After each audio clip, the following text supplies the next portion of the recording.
At the Rondo Theatre in Bath, the stage has never looked so quiet.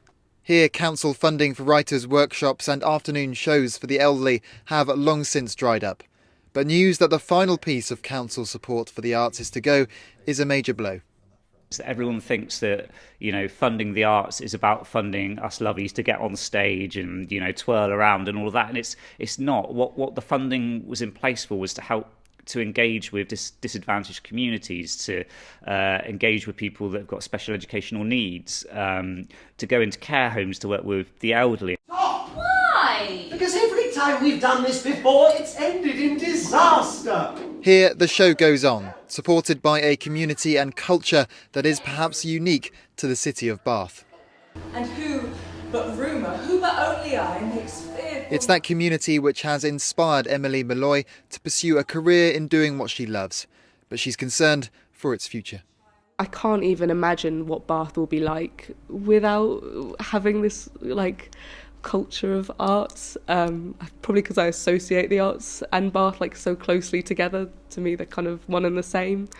So it genuinely is quite hard to imagine what the next 10, 20 years of the city could look like. Well, last night, part of the city looked like this. Protesters gathered outside the Guildhall to highlight what they describe as the final nail in the coffin for the arts.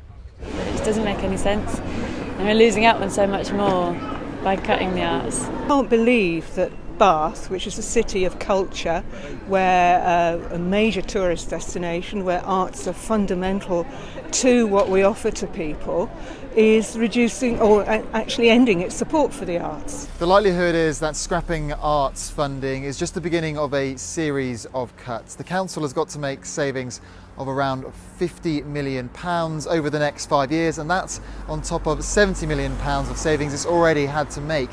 The reality of this is that it's no longer efficiencies the council will be looking to make, but rather redundancies and cuts to other services. The council is looking into a number of ways to avoid further cuts, but with social care now accounting for 80% of its budget, there are no easy decisions.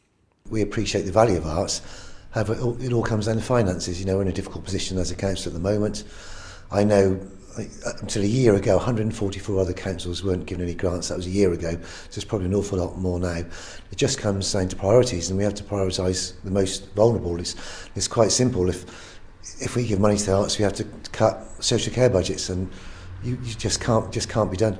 Theatres like this will always be a part of the fabric of Bath, but making sure those accessing it are from a range of different backgrounds is now more challenging than ever. Max Walsh, ITV News, Bath.